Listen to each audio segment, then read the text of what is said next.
Well, guys, let's take a little break for a while from the politics and let's do a little bit of training. Right now, I have my javelins, which is actually one longer javelin, two short javelins, and one of them's a little shorter than the other one. So it's three javelins of three different sizes, three different capabilities, and one of them is used as a staff, sort of as a spear. I have a buckler shield and some traditional early medieval dress that's supposed to resemble something that they would have used in Iberia or the Almogavar or the Javelin. These units were the same over time, but the Almogavar was more professional. It was made in a later time. So I guess my unit will be from an earlier time, and this weapon that I'm using right now is a mace. I've been doing this for many years, and I've filmed these things over the years, but this time I just went out, no big deal. I usually film them and I put them together in a little educational series that I make relating medieval weaponry and training. But today I just wanted to exercise, just touch up on some moves, nothing really big. I left my gloves at home, and as well, I'm not throwing the spears very hard because I don't want to lose them in the snow. I don't want to lose track of them. And as well, they are not sharp at this moment because I am training outside at night. So of course I'm not making my spear sharp so that they can be weapons in the middle of the night. They're just blunted spears that are not very good at going in the ground right now, which is very hard and frozen. So I'm just throwing them lightly just to kind of get the practice, get the stamina, get the body going, just regular stuff. And I like doing this for no particular reason. Just been doing it for years since I was a kid. And I do it every year when it snows. I do some sort of training, some sort of martial arts. And this year I just decided, because it doesn't snow that much and it's very rare in the year, I just decided for this year that I'm going to do the Almogavar, or an earlier javelin that would have been used in Hispania or in the Catalonian regions, or the time when they would have fought the Moors in the Reconquista. The javelin was a very important unit because it was very versatile. Could carry a sword. I'm carrying a mace. They would have carried axes. Some of them would have just carried a couple of spears for throwing and one good one for jabbing and fighting with, the way I have it. So you see, I have a longer spear that you can throw, but also you can fight with it, like you see right here. I jab, I do what I can, and I can throw it.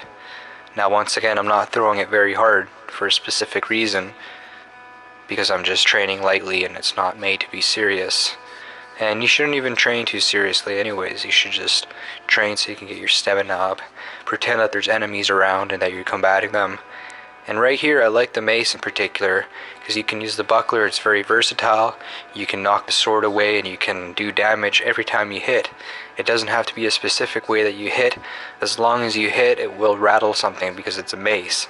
Now of course it's a makeshift mace. I put the exact weight and everything in it, but not enough to be a weapon so that it can hurt anybody. So all this is, of course, is peaceful. All this is in order to just practice, and as well a little bit of entertainment because I'm filming it. So it's not meant to train for anything serious or anything crazy. And as well, you can see that I got the dress on. And I put this stuff together from traditional dress that I've seen for the medieval ages, and I decided to get something kind of long and skirtish so that it can repel the snow and it's not so compact to my skin so it can move around. So as I'm keeping warm, I'm not also sweating in it. So I try to do it for that. In the summer, of course, you'd have something different. So here we try it out in a little bit of a slower motion in order to see the moves up close and just to kind of extend the video. And yeah, so that's pretty much what I do sometimes is I train, and I'm no stranger to building my own tools, my own devices, my own things, especially when it relates to the medieval times or the old ages, because I just like the weaponry. I like the melee, I like the combat, and as well I like the fact that You can train with it, and it does work for modern ages. You can defend yourself because you pick up any sort of weapon or any sort of object, and you can fight with it, you can block with it, you can attack with it.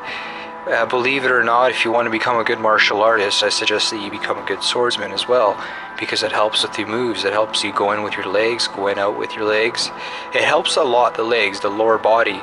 It helps you keep balance, and it as well helps you block in a more broader range. It's very hard to explain. You'd have to do it for yourself and combine them together in order to see what I mean, because this is the way of fighting. This is the way they used to do it back then.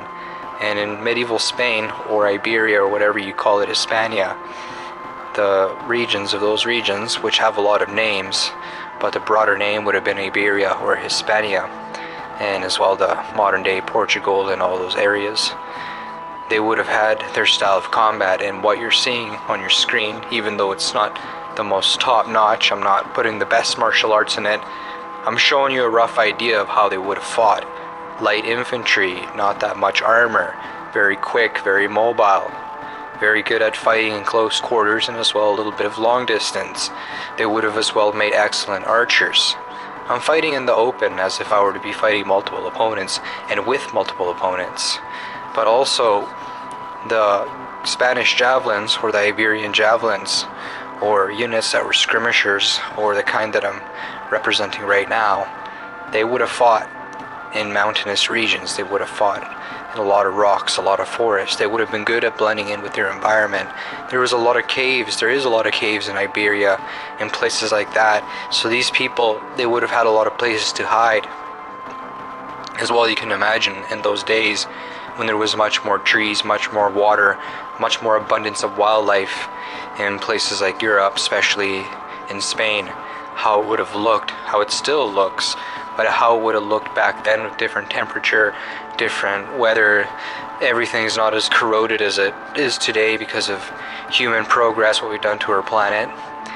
I bet that the human being must have been very strong, very efficient, very good at surviving. Just because a man had a beard, he was a little bit shorter, probably didn't shower as much back then, doesn't mean that he wasn't smart for his time. He knew how to find food, he knew where to find it, he knew how to live just like a Native American. And I think that's why the Spaniards over time, as they put their military tradition and their survival and their building and everything, their politics, I think it blended in very well, and they carried those traditions for a very long time, even through the time of the conquistadors and until the end of their colonies.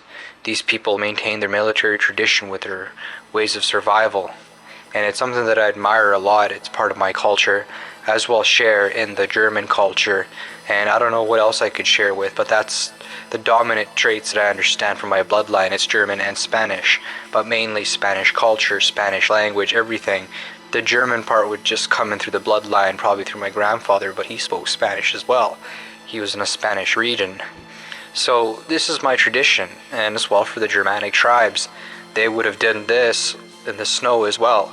So the Iberians, of course, it would have had snow throughout their entire existence, especially in the north and even in the south, and as well throughout the centuries, the climate that has changed. There was a lot more snow back then, and I'm sure that they would have fought in light snow like this.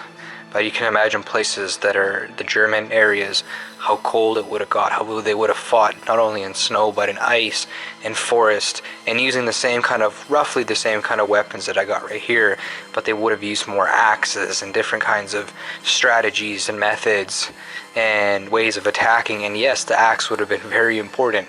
For some reason, they really like the axe, and they like to throw the axe a lot. For us, it was more the javelin. We liked the precise, complete projectile that would hit every single time. For the Germans, they liked to take the risk with the axe, but the axe was very effective. Once it hit, it was very deadly. But at the same time, I could see how it was a tool as well for cutting down stuff. It would be more lighter for you just to have an axe for everything you needed, rather than have an axe and a spear and everything.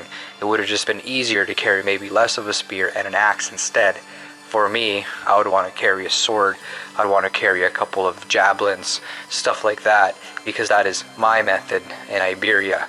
As well, we have hotter climates, so I guess we're able to carry more as opposed to having to carry more armor and more clothes and more material, more stuff, more food in order to push us through the very extreme harsh winter periods in the German areas. So this is the kind of stuff that I got to think about when I study, let's just say, what my ancestors would have done. And it's not that I just stay in the past or live in the past and just say, oh, my ancestors, how cool it would have been.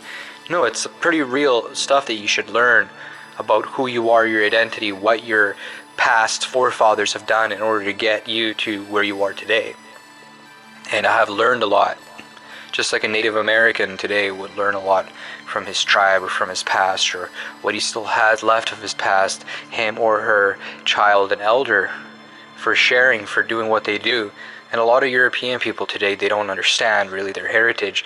A lot of European people as well that live in Latin America especially don't understand their European heritage. But at the same time, they still sustain it through their culture, through their language, through their Christian faith. But a lot of the old traditions that in reality make us great, make us really strong people. Just like people in India, they got traditions that they've carried for thousands of years that serve them very well today, as well in Asian cultures. But for European cultures, we have been developing so much modern stuff. We have been very successful with our inventions, with what we've learned, with what we adopted from other cultures, that we often begin to forget the good stuff that we actually live by, and we start replacing things that often run out, they become depleted. So it's a very good method of surviving going forward.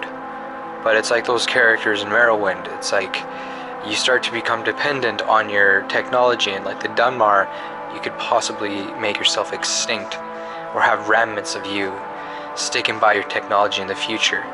And I think it's important for European culture, for where I come from and for where anybody comes from, to study their heritage, study in reality how their ancestors used to survive, how they used to work, how they used to maintain themselves, and how they used to live. It's a very important thing to know, and it's a very fun thing to know in your spare time rather than going rock and roll and doing a whole bunch of negative stuff.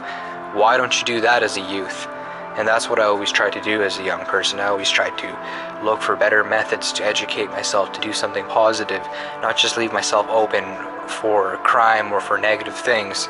Because not everybody grows in a sheltered environment, a sheltered society, and I think that we should have more common sense. So when people grow up, they're able to suggest better things in government. Say, hey, why don't we make programs for kids where they can study the old periods, learn how to fight like they used to in the ancients, learn how to survive, but in proper ways where this is constructive for them, rather than they're learning how to sell drugs and pick up guns and do negative things. So that's the way I look at this kind of stuff when I go training, when I go do my stuff. It's just a fun pastime, and it's a good way of learning history and learning your heritage. So for Wise Warrior's Path, I hope that you enjoyed my video. It's nothing special, nothing really crazy. It's just a pastime. I just wanted to take a break a little bit from the politics, the crazy stuff going on right now that everybody hates, and I'm not going to get into. So until next time, thank you for watching and spending your time, and I hope you enjoyed the video. You can like it and maybe share it, I don't know, subscribe. Well, that's it.